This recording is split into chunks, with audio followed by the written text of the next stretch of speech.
Video देखने से पहले चैनल को सब्सक्राइब करना ना भूलें।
एक्चुअली मुश्किल तो काफ़ी रहा है, क्योंकि रीज़न इज़ दैट कि इतनी इंटेंस फिल्म के लिए जो है ना, जैसे जो रेप सीक्वेंस है उसके लिए जो है सेंसर ही निकालना काफ़ी मुश्किल था।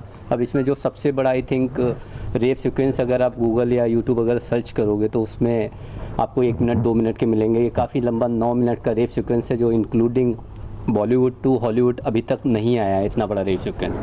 मेरा रेप सीक्वेंस करीब 12 मिनट का था और उसको करीब 3 मिनट हमने काटा है, जबकि सेंसर की तरफ से अप्रूव हो रहा था 4 मिनट्स। तो काफ़ी 4 से 5 महीने लगे हैं मुझे सेंसर पास कराने में। और ये एक बहुत बड़ा चैलेंज है। और एक्टर्स को ढूंढने में कितनी मेहनत करनी पड़ी? जैसे हमने देखा कि ऑन स्क्रीन एक्टर्स सारे सभी अच्छे लग रहे हैं, तो उसको लेकर थोड़ा सा बताइए कि कितनी खोज करनी पड़ी एक्टर्स की। एक्टर्स का हमने काफ़ी ऑडिशन रखा। हमने यहाँ पे ऑडिशन रखा, प्रयागराज में ऑडिशन रखा, उसके बाद में हमने दिल्ली में भी ऑडिशंस रखा था।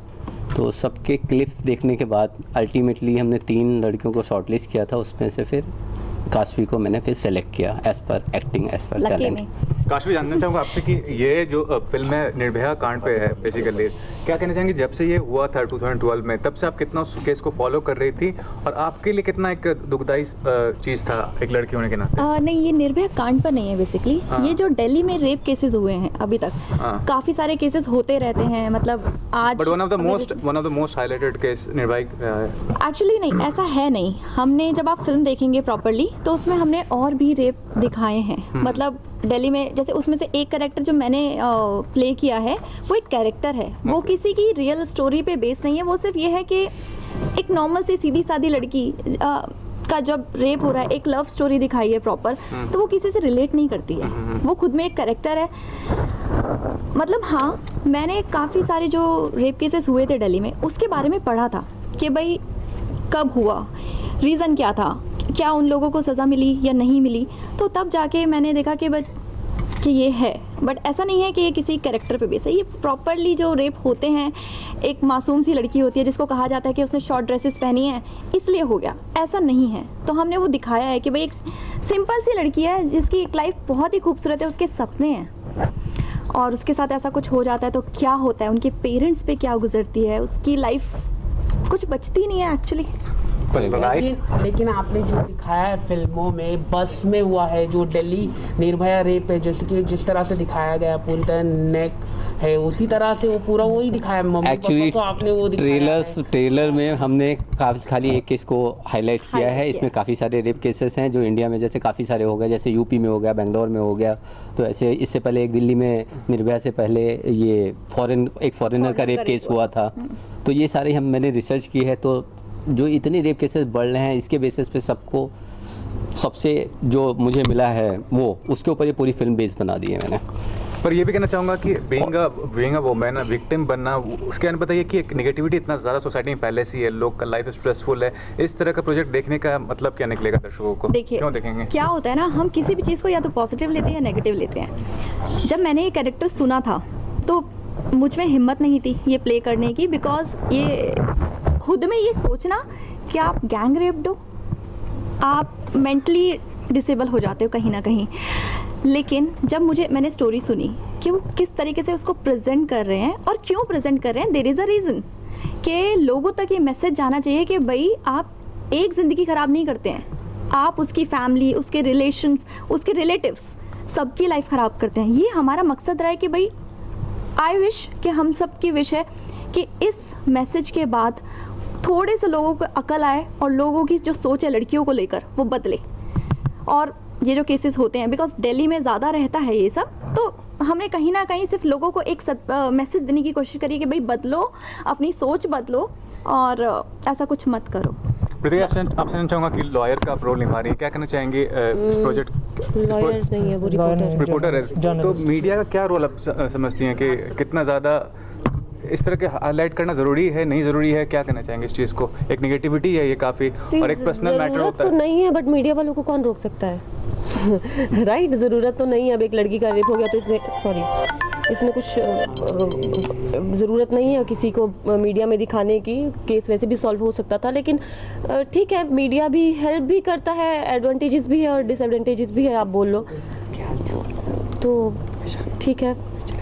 मैम, आपने जो किरदार निभाया है, कितना आपने इसके लिए वर्कआउट किया, और जिस तरह से आपने जो दिखाया है, ऐसा लग रहा है कि जो दिल्ली में हुआ है रेप उसी को लेके है आपका पूरा, वो बताइए कि क्या? मैंने कैसे निभाया है, मुझे कुछ डिफ़िकल्टी नहीं हुई। मैं एक्टर हूँ तो मैं जर्नलिस्ट भी बन सकती हूँ, रिपोर्टर भी बन सकती हूँ, कोई बड़ी बात नहीं थी इसमें। हाँ, मतलब थोड़ी बहुत मेहनत की और ठीक है, हो गया। सर, सोनिया गांधी का रोल यहाँ पर देखा जा रहा है, तो ये सोनिया गांधी का रोल बिल्कुल नहीं है, आप लोग गलत टर्न मत लीजिए। ट्रेलर में जो हमें देखा, आपको लग रहा है वो ये एक मिनिस्टर का रोल है। हाँ, ये एक जो मिनिस्टर मैम है उसके हाँ, बारे में थोड़ा कुछ आप तो बताइए। कोई ना कोई एक स्टेट की कोई ना कोई तो सर्वोपरि होती है, कि दिल्ली कांड तो है, कुछ ना कुछ तो हमें एस्टेब्लिशमेंट डालना ही पड़ेगा। तो ये सोनिया गांधी पे बिल्कुल नहीं है, I am denying that. Sir, जब ये सर ने मुझे बोला कि शाबाश तुम्हारे लिए एक रोल निकाला है रेपिस्ट का, थोड़ा जोर से बोलिए। तो मैंने कहा यार ये रेपिस्ट का रोल मतलब बहुत मुश्किल है हमारे लिए। पूरी लाइफ में हमने एक सेकंड भी कभी लाइफ जी नहीं रेप वाली। रोमांस तो बहुत किए हैं बट रेप नहीं। फिर स्क्रिप्ट हाथ में ही पढ़ना चालू किया, कम से कम मैंने 500-700 रेप देखे, हॉलीवुड, बॉलीवुड, तमिल, तेलुगु, सभी शक्ति कपूर और जितने भी कपूर टाइप के सबको हमने रेप करते हुए देख लिया। कुछ डिफरेंट प्ले करना था तो कुछ अलग कोशिश की है जो गंदा भी ना लगे और डर भी लगे। ये भी जानना चाहूँगा। सर, एक आखिरी सवाल आपसे पूछना चाहिए सर, जुडिशरी को लेके आपने जो दिखाया है, क्या क्या आपने दिखाया? क्योंकि ऐसा लग रहा है कि जो जब हुआ था दिल्ली कांड में वो आप लोगों ने पूरा दिखाया, क्या आगे का आपने दिखाया किस तरह से उनके पेरेंट्स को प्रॉब्लम आया, फेस आया, हर जगह उनकी पिटीशन ख़त्म हुई, हैंगिंग के लिए भी प्रॉब्लम हुई, वो भी आप लोगों ने दिखाया है फिल्म के अंदर? ये तो आई थिंक फिल्म रिलीज होने पे देखा जाए तो ज़्यादा अच्छा रहेगा। ट्रेलर में एक पार्ट दिखाया, वो तो पूरा अब सब तो नहीं दिखा सकते, ये 3 मिनट का ट्रेलर है, आई थिंक काफ़ी लंबा बनाया है मैंने।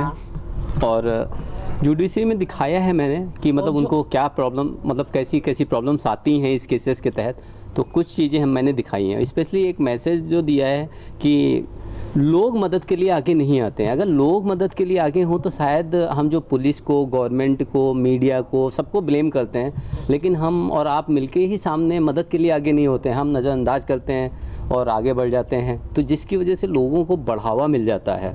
तो ये बेसिकली एक मैसेज है कि लोग बढ़ के मदद करें, जो भी हैरेस हो रहा हो, चाहे उसका रेप हो रहा हो, चाहे वो टॉर्चर किया जा रहा हो, तो उसके लिए लोगों को बढ़ के मदद करने के लिए आना चाहिए आगे। और इंस्टेड ऑफ मीडिया को या फिर इसको पुलिस को ब्लेम करने की जगह, गवर्नमेंट को ब्लेम करने की जगह, लोग मदद करने के लिए एक दूसरे की आगे आए। लास्ट यही पूछना चाहूँगा, 16 को कृतिक जी, मेरा सवाल आपसे है, इस तरीके की फिल्में काफ़ी बार बन चुकी हैं, वेब सीरीज बन चुकी है, हाल ही में भी एक दिल्ली क्राइम भी एक बनी हुई थी जिसमें शफाई जी ने काम किया हुआ था जी। तो क्यों लगा कि इस तरीके के टॉपिक पे एक फिल्म बनाते हैं, एंड ये उन फिल्मों से किस तरीके से अलग होने वाली है? सर, आपने ट्रेलर देखा, आपको कैसा लगा? सर, मुझे अच्छा लगा, लेकिन आप बताइए कि क्या रीज़न थी, वजह क्या था, कि मतलब मंशा क्या थी, कि क्या दिखाना चाहते हैं? एक्चुअली दिल्ली क्राइम से पहले हमने फिल्म स्टार्ट की थी, लेकिन ड्यू टू कुछ रीजंस थे तो उसकी वजह से फिल्म रिलीज़ नहीं हो पाई उस टाइम पे। ये सॉरी, तो कुछ रीज़न थे जिसकी वजह से फिल्म रिलीज़ नहीं हो पाई, जिसमें मैंने उसमें से वन ऑफ द रीज़न बताया सेंसर। काफ़ी टाइम लग गया मुझे, आई थिंक मैंने बताया 8 to 9 मंथ्स मुझे सेंसर में लग गए। जैसे करुणा ने 6 मंथ ले लिया, उसके बाद में 3 महीने और लग गए, काफ़ी बड़ा रेप सीन होने की वजह से। तो इस वजह से जो है दिल्ली क्राइम पहले आ गई और हमारी बाद में आ रही है, लेकिन हमें स्टार्ट पहले से, अगर आप मीडिया की बाइट्स वगैरह सब देखेंगे तो आपको मिल जाएगा कि हमने उनसे पहले ही शुरू किया हुआ था। और जो आप डिफरेंस पूछ रहे हैं मुझसे, जो सवाल है आपका, वो ये है कि वहाँ पे काफ़ी सारा इन्वेस्टिगेशन दिखाया गया है, सफरिंग दिखाई है, लेकिन उसमें मिसिंग जो है, सॉरी, उसमें जो मिसिंग है वो एक गैंग रेप गर्ल के साथ वो क्या गुजरती है, किस वो जो जब रेप हो रहा होता है उसको कितना टॉर्चर होता है, कितनी पीड़ा होती है, वो कोई किसी ने नहीं दिखाया। तो मैंने वो दिखाने की कोशिश की है, इसकी यूएसपी ये है। एंड और क्या डिटेलिंग की है आपने इस फिल्म के लिए, क्योंकि आधे से ज़्यादा कहानी तो लोग दिखा चुके हैं, बता चुके हैं, आपने क्या अलग से आप दिखाने वाले हैं इस फिल्म के अंदर? सर काफ़ी सारी चीज़ें दिखाई हैं मैंने, जिसमें से पुलिस का रोल दिखाया है और मीडिया का भी काफ़ी पावरफुल रोल दिखाया है, जो मीडिया वाइज का I think Delhi crime was missing. तो मीडिया का काफ़ी बड़ा मैंने रोल इसमें रखा है, और स्पेशली जो सफ़रर है, लाइक काशफी को जैसे मैं दिया है जो रोल, तो जो सफ़रर है उसका भी हमने जो है काफ़ी बड़ा दिया है कि वो पीरियड जब रेप हो रहा है तो उसके साथ क्या गुजरती है, उसको कितने दर्द से गुजर, स्पेशली उसको कितने दर्द से, एक आप रेप करते हो उसके बाद जो दर्द होता है, उसके बाद में जो उसको अस्पताल ले जाने के लिए जो जद्दोजहद होती है उसमें क्या गुजरता है, उसके बाद में ट्रीटमेंट के टाइम पे कितना पेन फील करना होता है। तो ये सारी चीज़ें हैं जो डिफरेंस पैदा करती हैं। और फाइनली ये बताइए 60 प्रिपरेशन, क्या प्रिपरेशन थी इस कैरेक्टर के लिए? सर प्रिपरेशन तो एक्चुअली मुझे सर ने कराई थी, बिकॉज देखिए कोई भी ये सोचना, जैसे कि मैंने कहा था कि ये सोचना कि आप गैंग रेप्ड हो और फिर आप एक्ट करते हो, वो पॉसिबल था ही नहीं। लेकिन जब मेरे सामने सर को रूम दिया गया और मुझे डर लगना स्टार्ट हुआ, वहाँ से मेरी कहानी कहीं ना कहीं स्टार्ट हुई कि मुझे लगा कि यार, मतलब मैं इन्हें झेल नहीं पा रही थी कि यार ये मेरे सामने नहीं रहना चाहिए, मुझे डर लग रहा था। वो आना मुझ में स्टार्ट हुआ, और जब हम वो सीक्वेंस कर रहे थे, हमारी प्लानिंग थी कि आई थिंक शायद हम 3 दिन में वो शूट कर लेंगे, कंप्लीट कर लेंगे पूरा sequence, but we took I think 10 days almost. 10 days क्योंकि जब हमने स्टार्ट किया, शादाब ने मुझे रियलिटी में बहुत बार स्लैप किया, क्योंकि एक नॉर्मल रोना और सच में थप्पड़ पड़ने के बाद रोने में बहुत फ़र्क होता है।